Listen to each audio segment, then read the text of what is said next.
Hi, I'm Scott Mackenzie and welcome to another video blog. This one's about housing market bubbles and how do they happen, why do they happen, how do they pop, and are we in one in Auckland?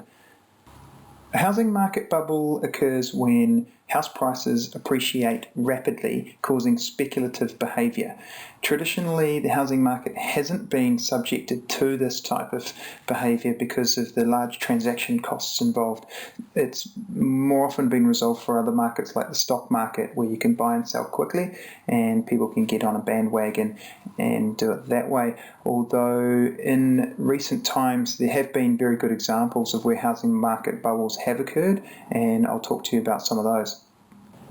So the first thing to understand in the housing market is a thing called mean reversion. There's a finance theory that tells us that long-term averages at this rate of increase will eventually hold true, and that if we are above that because you're appreciating in price faster, at some point prices will return to the long-term average.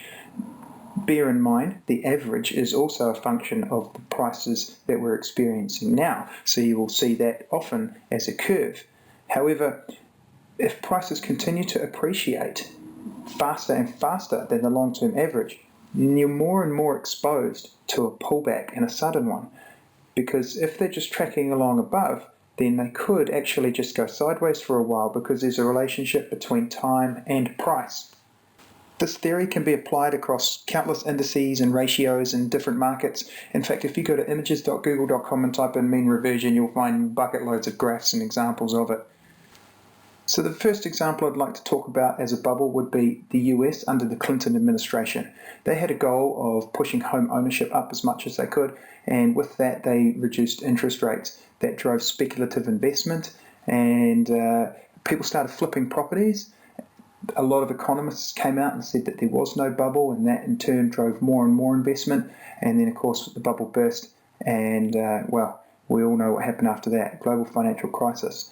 So in Spain at the same time a huge bubble occurred. They have a staggering home ownership rate in Spain of around 80%. Just as a comparison, Auckland's about 61%. So the government at that time was allowing mortgage payments to be tax deductible. Banks were offering 40 and 50-year mortgage rates, and it led to a construction boom. So a lot of properties were being built, and in fact in 2005 in Spain there were more houses being built than in France, Germany and Italy combined. The Spanish banks borrowed to be able to fund this, and that led to the economic strife and the bailing out that they're still having going on now. Something similar happened in Ireland, where 13% of the population was actually involved in the construction industry during the boom. It became one of the wealthiest countries on the planet. By 2013, the housing market had collapsed by over 50%.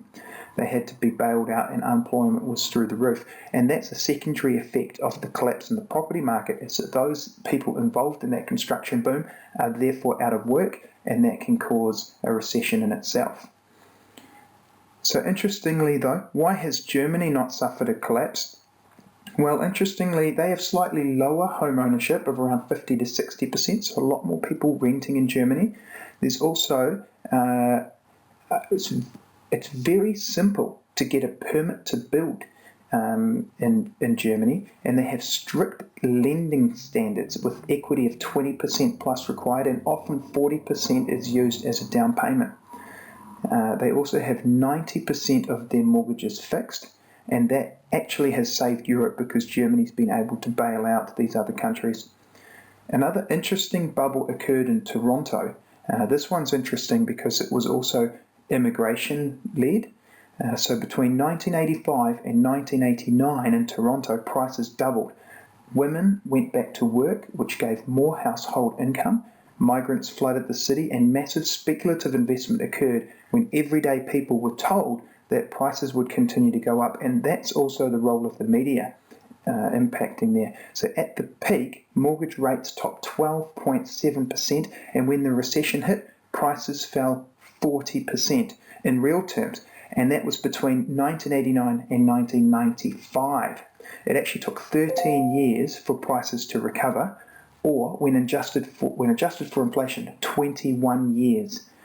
So what caused their crash? Well, aside from the speculative investment, developers placed massive bets on the market, and they built huge numbers of what they call condominiums, and this is apartment style living, and they built them all downtown.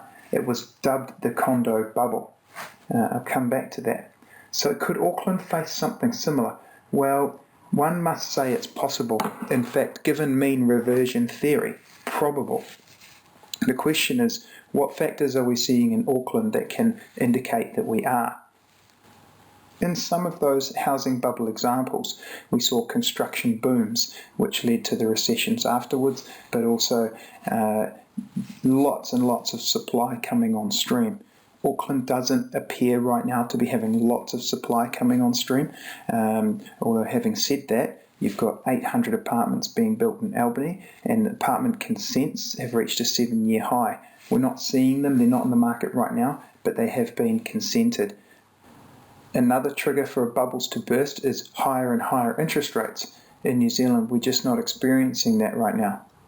So if we are exposed to a bubble in Auckland right now, what tools have we actually got to stop that? Well, we have the macroprudential tools that the Reserve Bank has, and that is they've used the LVR ratios and restrictions that we've talked about in the past, but also the government has tools that it can use, such as legislation predominantly, and that's the capital gains tax that they're also looking at doing.